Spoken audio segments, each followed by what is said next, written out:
My name is Maria and I belong to India.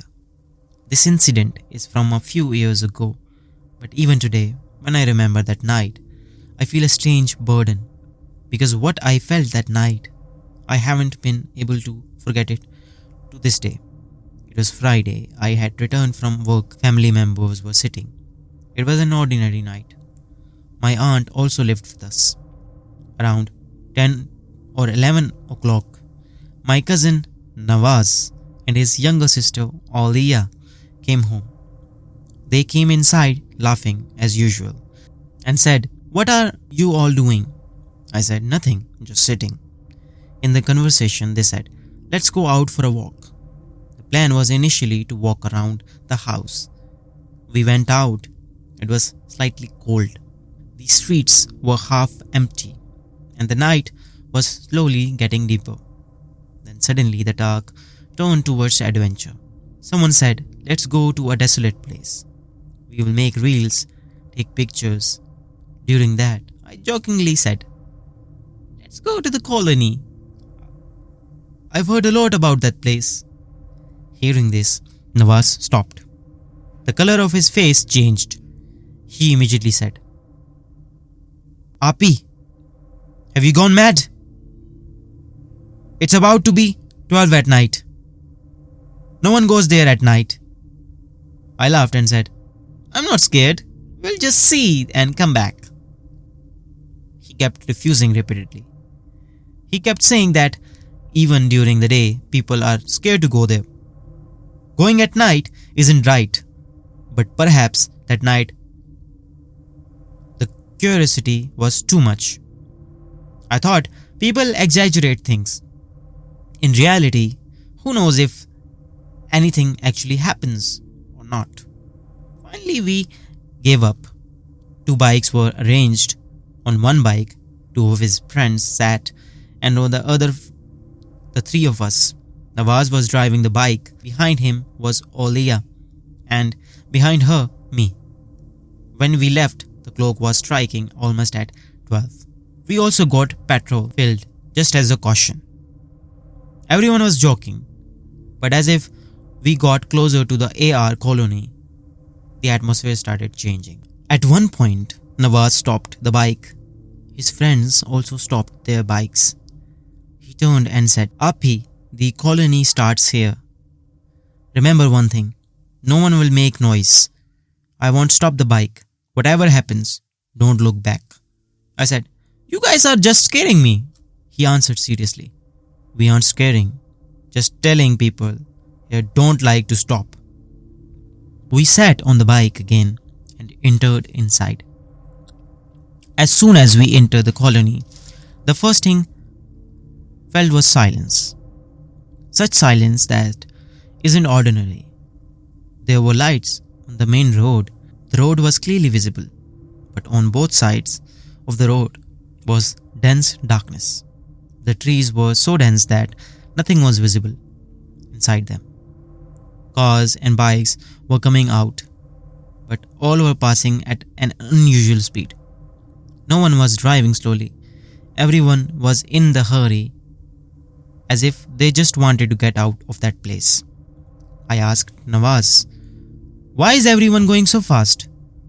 He said, "No one stops here.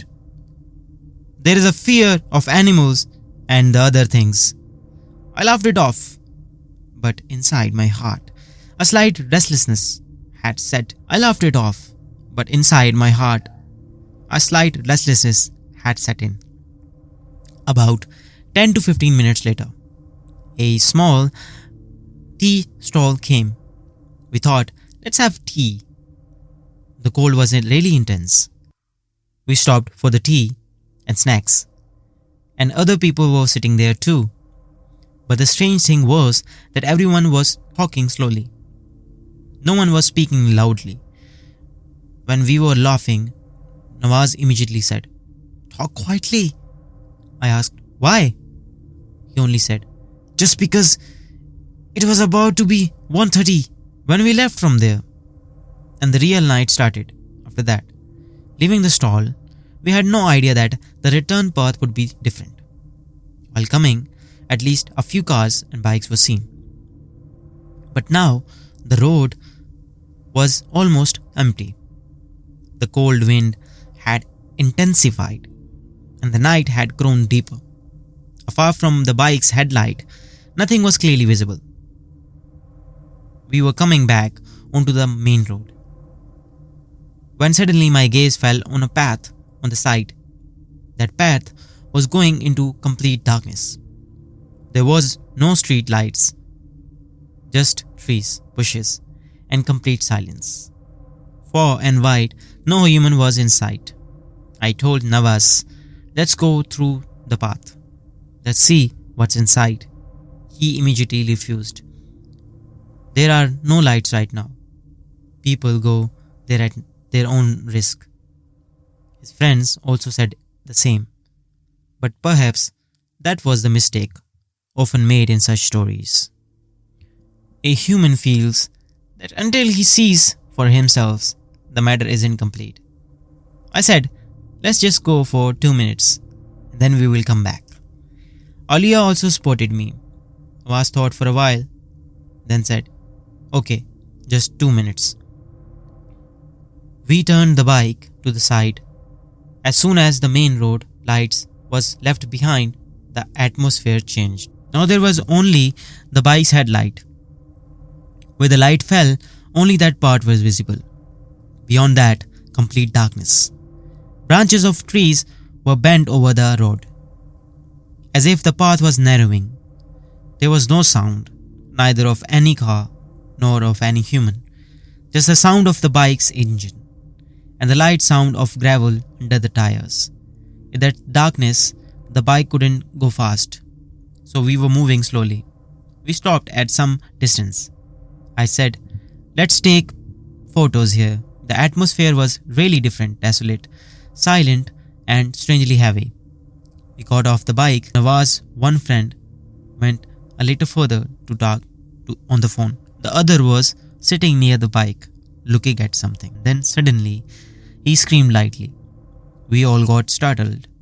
He remained silent for a few seconds and then said, was someone standing behind me? We said, no. He said nervously, I felt as if someone pulled their hand on my both shoulders and then pressed them. We initially thought he was joking. I laughed and said, he is scaring us. But the color of his face had changed. His breathing was fast. He was looking back repeatedly, as if someone was there. Then he suddenly spoke in a loud voice. Let's go from here.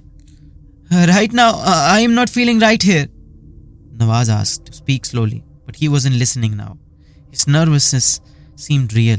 At that moment, I felt it for the first time too. The atmosphere had become different. As if the air had stopped. As if the silence had increased. We didn't argue further. Immediately started the bike. His two friends went ahead. We were behind. The path was the same, dark. The same trees, the same silence. I was sitting at the very back on the bike. That's why I was feeling the surroundings more, and then I felt. The path was the same dark, the same trees, the same silence. I was sitting at the very back on the bike. That's why I was feeling the surroundings more. And then I felt as if someone lightly pulled my hair from behind. I got startled. I immediately said loudly, drive the bike carefully. It feels strange, as if someone is behind. He didn't answer. But a few seconds later, bike speed slowed down. The bike started wobbling. I said, what are you doing? We have to go home. He said in a scared voice. Happy, you guys are pressing me down. The weight has become too much. I immediately said, we haven't even held you. His hands were shaking. He was saying repeatedly, the bike isn't moving forward, as if someone is holding it from behind. Now there was fear in his voice too. He was somehow controlling the bike. When suddenly the bike jerked. He applied the brakes hard. We almost fell. I asked angrily. "What happened?" he said while breathing heavily. "Something came in front of me, as if something stopped it by placing a hand." Now we all were silent. No one was joking. Despite the cold, there was sweat on his forehead. I started reciting prayers. I said, "Recite prayers and let's just go out of here. And we won't stop the bike." We sat on the bike again. He started the bike and we started leaving. But the same sensation that startled after that was differently from before. When the bike started again, no one said anything. Now there was no laughter, no jokes, just the sound of the engine and the headlight showing a small part on the road. Outside the light, everything was lost in darkness.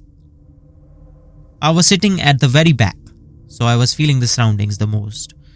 Shadows of trees moved in the bike's light. It felt as if someone is walking along. I kept consoling myself repeatedly that this is just a play of light and shadows. But my heart wasn't accepting it. A few minutes later, I felt the same sensation again, as if someone was right behind us. No sound of steps, no breath, just a feeling of presence, as if someone had come very close and is walking along but is invisible. I didn't tell anyone this time. Nawaz was already scared. The bike was wobbling slightly in his hands. I just kept reciting prayers in my heart and kept my eyes on the road. Suddenly, a gust of strong wind came. Tree branches moved, and for a moment it felt as if something passed quickly on the right side. Nawaz increased the bike's speed further. Now he was making only one attempt to somehow reach the main road. A few minutes later, light appeared from afar, main road. As we came out of the dark path and in the light, Nawaz sped up the bike without saying anything. He didn't even look back. Now the road was open, light were there, but heartbeats were still not normal. During that, Aliyah said quietly, "Did you hear something?" I asked. "What?" She said, "I felt someone took my name." I immediately said, "No, there was nothing." But the truth was that I had felt the same moments ago. As if someone came very close and said something, but the voice wasn't clear. Now all three were silent.